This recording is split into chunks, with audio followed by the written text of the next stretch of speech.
Saudara, saya senang sekali berjumpa dengan saudara walaupun keadaan di tengah-tengah kita tidak segampang dari minggu lalu. Tetapi kita tahu Tuhan ada bersama dengan kita. Oleh karena itu saudara, saya ingin sekali membawa saudara untuk memahami Keluaran 15 ayat 22 sampai dengan 27. Keluaran 15 ayat 22 sampai dengan 27 yang diberi judul oleh LAI di Mara dan di Elim. Saudara, demikianlah firman Tuhan. Musa menyuruh orang Israel berangkat dari Laut Teberau, lalu mereka pergi ke padang gurun Syur.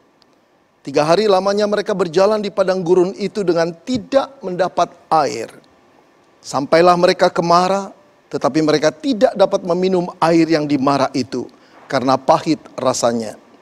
Itulah sebabnya dinamai orang tempat itu Mara. Lalu bersungut-sungutlah bangsa itu kepada Musa dan kata mereka, "Apa yang akan kami minum?" Lalu Musa berseru-seru kepada Tuhan, dan Tuhan menunjukkan kepadanya sepotong kayu. Musa melemparkan kayu itu ke dalam air, lalu air itu menjadi manis.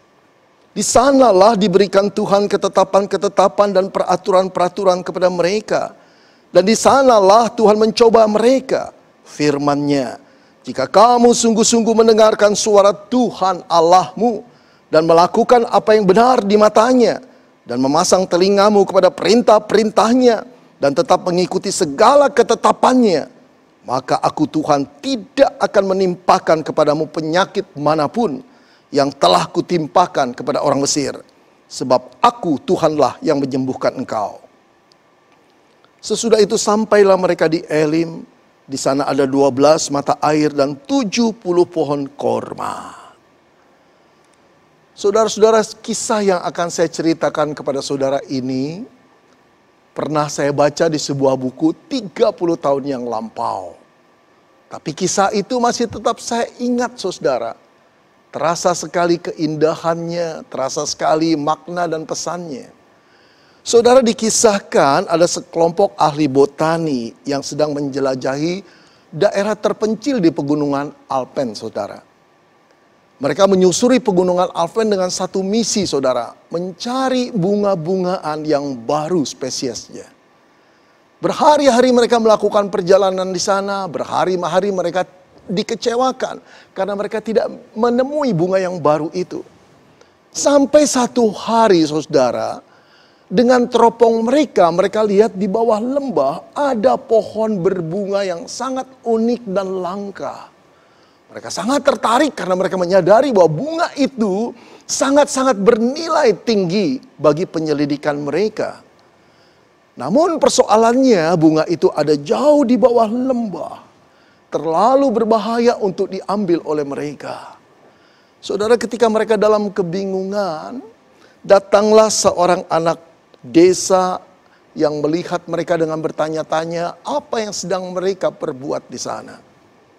Ketika seorang ahli botani itu melihat sang anak, lalu dia mendekati dan berkata, "Nak, bisakah kamu menolong kami untuk mengambil bunga yang ada di sana? Coba lihat dengan teropong ini."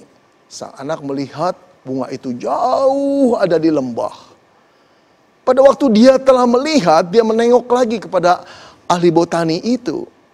Dan ahli botani itu tahu persoalan anak itu. Takut, cemas, tidak berani turun. Tiba-tiba dia mengeluarkan dompetnya, lalu mengeluarkan puluhan ribu dolar, saudara. Puluhan dolar maksud saya. Kemudian menunjukkan kepada sang anak dan berkata, "Ini untuk kamu, kalau kamu berhasil mengambil bunga itu. Jangan takut, nak. Kami mempunyai tali. Kami akan ikat di pinggangmu, kami akan turunkan engkau dengan tali. Kami yang memegang di atas. Tolong bantu kami. Ini uangnya." Saudara, anak itu melihat uang dan tergiur. Belum pernah dia mempunyai uang sebanyak itu. Tiba-tiba anak itu berkata, "Oke, aku ingin uang itu. Aku juga akan mengambil bunga itu. Tapi tunggu sebentar di sini." Lalu dia berlari menghilang entah kemana. Tanpa membiarkan para ahli botani itu bertanya, si anak mau kemana? Saudara, tak berapa lama si anak desa itu datang bersama dengan seorang dewasa yang tegap dan sederhana.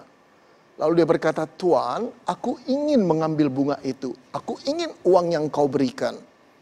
Tapi izinkan orang itu memegang talinya. Aku akan turun." Saudara, seorang ahli botani itu menatap mata anak itu dan berkata, "Siapakah orang ini?" "Dia adalah Bapakku. Aku percaya di tangan Bapakku aku aman. Serahkanlah tali itu kepada dia." Saudara-saudara, setelah itu anak itu pinggangnya mulai diikat dengan tali dan bapaknya mulai memegang. Dia turun tanpa rasa cemas, tanpa rasa takut, saudara. Mengapa, saudara? Karena dia tahu bapaknya. Karena dia kenal bapaknya. Bukan cuma kuat tenaga bapaknya untuk menahan dia, tapi dia lebih daripada itu, dia tahu isi hati bapaknya yang sangat menyayangi dia. Karena itu dia berkata, "Aku percaya di tangan Bapakku aku aman."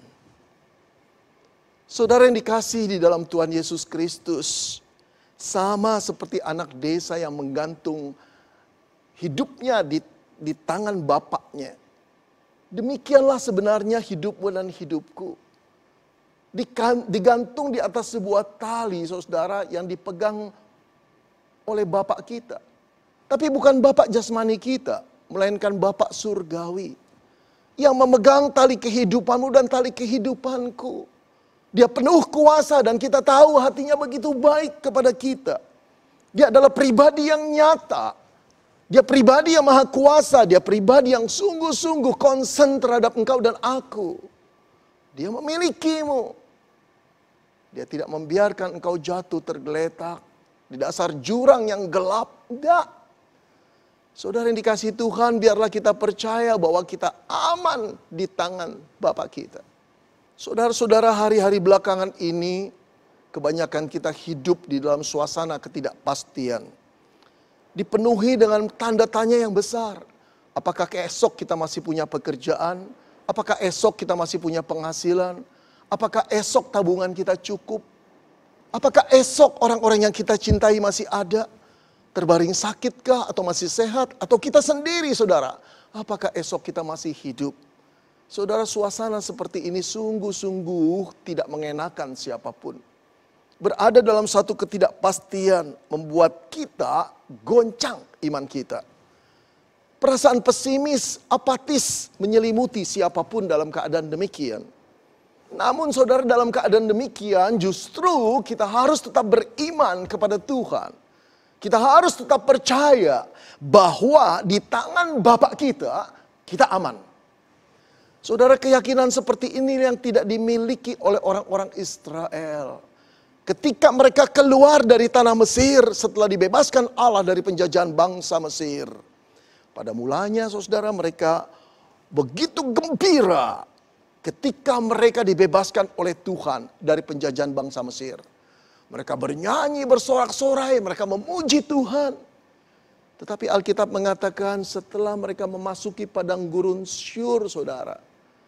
Berjalan di padang gurun yang tandus, kering, penuh debu, menyengat dengan sinar matahari yang begitu kuat. Mereka tidak mendapatkan air selama 3 hari. Saudara, persediaan air mereka mulai menipis. Anak-anak mulai menangis. Orang dewasa mulai tercekik kerongkongan mereka karena mereka harus mengirit minum air itu. Sungguh menyiksa, saudara. Berjalan di padang gurun yang tandus seperti itu selama 3 hari tanpa mendapat air. Saudara, kita sadar bahwa persoalan air jauh lebih hebat daripada persoalan tidak ada makanan. Manusia bisa bertahan tanpa makanan beberapa hari. Tapi kalau manusia ada makanan tanpa air, akan lebih cepat binasa, saudara. Saudara, puncak kekecewaan mereka terjadi ketika mereka melihat di depan mereka ada oase yang jernih, penuh dengan air. Mereka berlari, pengharapan mereka muncul. Mereka berebut mengambil air itu dan meminum air itu. Tapi dalam tenggukan pertama saja, saudara, semua orang kembali memuntahkan air yang mereka minum itu. Mengapa, saudara? Karena air itu pahit rasanya. Saudara, air oase itu hanyalah PHP. Pemberi harapan palsu yang membuat mereka tambah kecewa, saudara. Saya membayangkan ini seperti kita melakukan perjalanan atau traveling ke Holy Land, saudara. Kalau kita mengambil jalur melewati Gunung Sinai yang panas, tandus, kering, menyengat itu, saudara. Dan persediaan air kita habis, kita ingin sekali minum. Kita berharap ada orang yang menjual minuman. Dan andai, saudara, di tengah-tengah kehausan kita yang menyengat itu, kita melihat ada satu kafe. Wow, pengharapan kita muncul. Lalu kita berlomba-lomba lebih cepat berlari ke sana, saudara.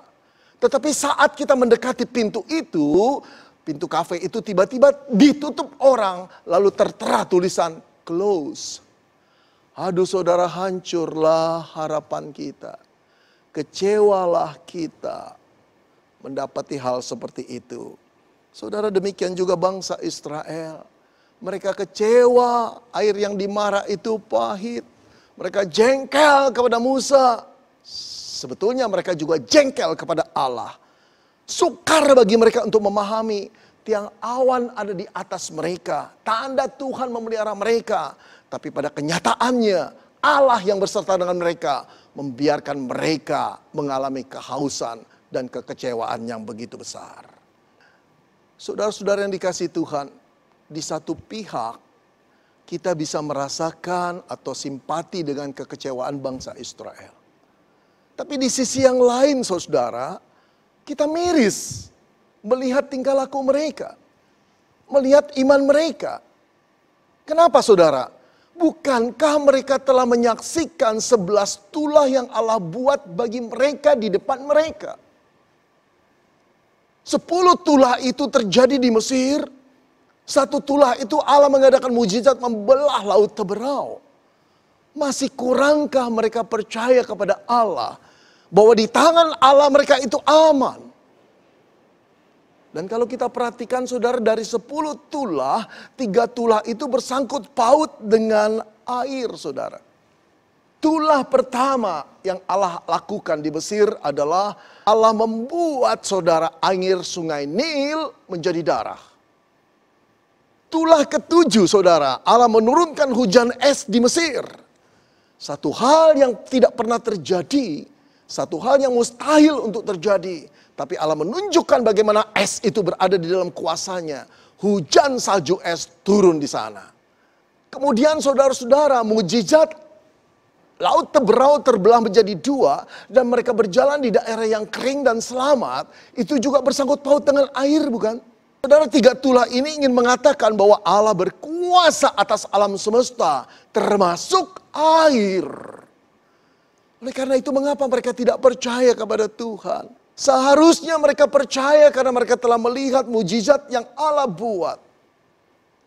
Saudara, di sini kita bisa mengambil satu pelajaran bahwa mujizat tidak selalu membuat orang lebih percaya kepada Tuhan. Banyaknya mujizat yang dialami oleh anak-anak Tuhan tidak selalu membuat anak-anak Tuhan itu lebih mempercayai hidupnya kepada Tuhan.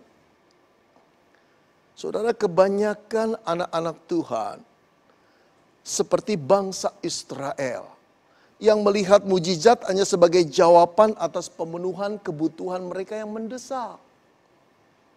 Bila mereka sakit, mereka memohon mujizat. Bila mujizat terjadi, mereka bersyukur kepada Tuhan kalau mereka telah sehat kembali. Saudara, bila mereka kesulitan keuangan, mereka berdoa agar mujizat terjadi. Kalau mujizat telah terjadi dan keuangan mereka telah selesai problemnya, mereka bersyukur kepada Allah karena Allah memulihkan keuangan mereka. Hanya sebatas itu saudara. Tetapi tidak pernah ada muncul kerinduan untuk mengenal siapa Allah si pembuat mujizat di dalam hidup mereka. Tidak ada satu gairah untuk mengenal Allah dan mempercayakan hidup kepada Tuhan. Rumusnya minta maka engkau akan memberi. Tidak punya keinginan untuk mengenal siapa si pemberi itu. Siapa si pembuat mujizat itu. Saudara, padahal Allah membuat mujizat maksudnya bukan tujuannya semata-mata untuk memenuhi kebutuhan kita yang mendesak. Tetapi Allah ingin memperkenalkan diri siapakah si pembuat mujizat dalam hidup kita. Allah Bapa Pencipta. Yang mengutus Yesus Kristus datang ke dalam dunia untuk engkau dan saya. Saudara-saudara yang dikasihi Tuhan, barangkali di antara kita pernah mengalami mukjizat. Engkau bersyukur kepada Tuhan, aku pun bersyukur. Tapi jangan cuma berhenti sampai bersyukur. Kenallah Dia yang telah mengadakan mukjizat dalam hidupmu dan hidupku. Percayalah kepada Dia. Jangan abaikan Dia. Saudara-saudara, kita lanjutkan kembali kisah ini. Ketika melihat bangsa Israel kalap demikian rupa dan mendesak Musa, Alkitab mengatakan berseru-serulah Musa kepada Tuhan.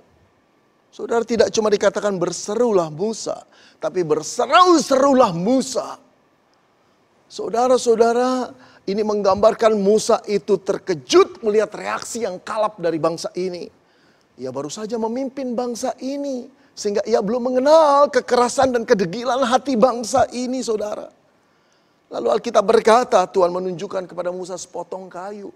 Lalu Musa melemparkan kayu itu ke air yang ada di Mara. Dan ketika mereka mencicipi air yang di Mara itu, air pahit itu telah berubah menjadi manis. Mukjizat terjadi lagi buat orang-orang Israel yang degil dan bebal. Saudara, betapa panjang sabarnya Tuhan.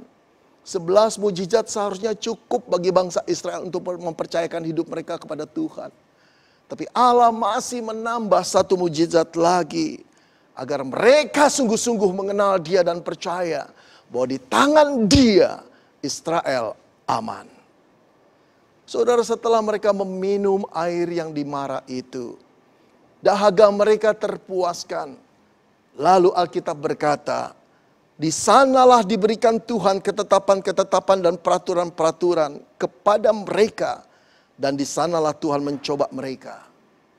Saudara, setelah Tuhan memuaskan dahaga mereka, Tuhan tidak berhenti sampai di sana. Setelah Tuhan memuaskan dahaga mereka, menyusullah pengajaran Tuhan kepada mereka. Didikan Tuhan kepada mereka. Lalu dikatakan Tuhan mencoba mereka dan firman-Nya. Jika kamu sungguh-sungguh mendengarkan suara Tuhan Allahmu dan melakukan apa yang benar di matanya dan memasang telingamu kepada perintah-perintahnya dan tetap mengikuti segala ketetapan-ketetapannya, maka aku, kata Tuhan, tidak akan menimpakan kepadamu penyakit manapun yang telah kutimpahkan kepada orang Mesir. Sebab aku Tuhanlah yang menyembuhkan engkau. Oh saudara yang dikasihi Tuhan, betapa sabarnya Tuhan. Dia mengadakan mukjizat sekali lagi, kemudian Dia mendidik bangsa Israel untuk percaya kepada Dia. Bahwa di tangan Dia Israel aman. Saudara yang dikasihi Tuhan, janganlah kita seperti bangsa Israel. Yang degil dan bebal, sulit percaya kepada Tuhan. Walaupun telah mengalami begitu banyak mukjizat. Saudara, kita seharusnya menjadi umat yang jauh lebih percaya kepada Tuhan Bapa kita. Karena apa? Karena kita telah mengenal Yesus. Ditebus di dalam pengorbanan, kematiannya di kayu salib. Dialah yang memberikan gambaran tentang Allah pencipta kita jauh lebih jelas daripada bangsa Israel yang ada di padang gurun. Saudara, melalui Yesuslah kita mengenal Bapa. Dia yang berkata bahwa Bapa itu mengasihi kita. Bahwa Bapa itu memelihara kita. Dialah yang berkata bahwa Bapa yang menebus kita, Bapa yang memelihara kita, Bapa yang mencipta kita itu adalah Bapa yang lebih besar daripada siapapun. Tidak ada satu orang pun yang bisa merebut kita dari tangan Bapa. Kita aman berada di dalam tangan Bapa kita. Karena itu percayalah kepada Dia. Saudara-saudara yang dikasihi Tuhan, saya kira jarang ada violis yang dalam sebuah konser tunggal mau meneruskan permainan biolanya bila satu senar biolanya putus. Tapi tidak dengan Nicole Paganini, saudara. Saat dia tengah asik memainkan sebuah lagu yang mempunyai komposisi yang begitu megah, dan seluruh penonton asik untuk melihat keahlian dia, tiba-tiba satu senarnya putus, saudara. Saat senarnya putus, dia diperhadapkan dengan dua pilihan. Untuk berhenti, menukar biolanya, lalu melanjutkan lagunya, atau melanjutkan ulang lagunya. Atau saudara, dia meneruskan dengan 3 senar. Dia memutuskan untuk terus bermain dengan 3 senar. Saudara, dengan susah payah dia mulai mengadakan keseimbangan untuk bagaimana dituangkan kemegahan lagu itu hanya dengan 3 senar. Tapi sayangnya belum berapa lama dia memulai penyesuaian. 1 senar biolanya putus lagi, saudara. Dia diperhadapkan dengan 2 pilihan, berhenti atau terus. Dia bertekad terus main, walaupun hanya 2 senar. Saudara, dia terus memainkan 2 senar. Orang mulai melihat dengan terpaku dan bertanya-tanya, kenapa dia tidak ganti biola? Buat apa diteruskan? Saudara, belum lagu itu selesai, tiba-tiba 1 senarnya putus lagi. Oh, saudara-saudara, Niccolo Paganini mulai diperhadapkan lagi dengan satu keputusan. Sekarang tiba berhenti atau terus lagi. Dan dia mengatakan terus bermain walaupun hanya dengan 1 senar. Saudara, saya percaya ada banyak penonton yang berkata, Paganini, kenapa engkau berkeras kepala? Tukarlah biolamu. Mainkan lagu itu dari awal. Itu jalan yang teraman, bukan? Tapi tidak buat Niccolo Paganini. Dia meneruskan lagu itu dengan 1 senar. Saudara-saudara, para penonton mulai menyaksikan dengan penuh pertanyaan, saudara. Tapi tiba-tiba di telinga mereka terdengar satu suara dari biesekan biola yang cuma 1 senar itu. Suara yang begitu indah dan luar biasa. Tidak pernah mereka bayangkan komposisi lagu yang megah itu dimainkan di atas 1 senar. Tetapi keahlian daripada Niccolo Paganini membuat mereka terkejut. Ternyata 1 senar itu jauh lebih indah daripada ketika senar biolanya lengkap 4 senar, saudara. Mereka terkagum-kagum, mereka terpaku, mereka menyaksikan pertunjukan itu. Saudara, setelah Niccolo Paganini menghabiskan lagunya, menyelesaikan lagunya, maka seluruh penonton itu memberikan standing applause dan bertepuk tangan tidak henti-hentinya. Luar biasa kisah itu, saudara. Saya percaya itu kisah abadi yang akan terus diceritakan oleh orang-orang. Saudara, terlepas daripada kemampuan Paganini dalam menggesek biola yang begitu luar biasa, sebetulnya yang lebih membuat kisah ini menarik adalah keberaniannya untuk meneruskan lagu itu, walaupun senar-senar biolanya putus. Saudara, inilah yang perlu kita teladani. Ada banyak anak Tuhan, saudara, yang teguh imannya, optimis sikapnya, giat pelayanannya, kalau hidupnya berjalan lancar, ekonominya berlimpah. Tetapi ketika ekonomi mengalami kesulitan, ketika tantangan hidup menjadi hal yang signifikan dan tidak membuat masa depannya menentu, atau masa depannya cerah, ada banyak anak Tuhan yang mulai gentar, mulai tidak beriman kepada Tuhan, mulai gelisah, mulai apatis, mulai pesimis dan tidak lagi melayani Tuhan. Oh, saudara-saudara yang dikasihi Tuhan, kalau Paganini berani bermain di atas 1 senar, ketika senar-senar yang lain telah putus, kalau Paganini bertekad untuk menyelesaikan lagunya di dalam keadaan yang tidak wajar, tidak normal, mengapa kita tidak berani meneruskan hidup kita? Tetap optimis di dalam Tuhan. Bahwa walaupun keadaan-keadaan tidak mendukung, aku percaya di tangan Tuhan aku aman. Saudara, kita bukan bersandar pada kekuatan kita sendiri, keahlian kita sendiri. Tapi kita bersandar pada kuasa Bapa yang mengasihi kita. Izinkan dia memegang tali hidupmu. Percayakan hidupmu kepada Bapa. Betapapun terjalnya lembah itu, betapapun menakutkannya lembah itu, engkau dipegang oleh tangan yang begitu mengasihimu dan penuh dengan kuasa yang akan menyelamatkanmu. Saudara, percayalah, di tangan Bapa kita aman. Saudara yang dikasihi Tuhan, kisah ini ditutup pada ayat ke-27. Keluaran 15. Sesudah itu sampailah mereka di Elim. Di sana ada 12 mata air dan 70 pohon korma. Lalu berkemahlah mereka di sana, di tepi air itu. Saudara, nampaknya ini cuma penutup kalimat yang menyatakan setelah itu mereka sampai di Elim. Ada 12 mata air dan 70 pohon korma.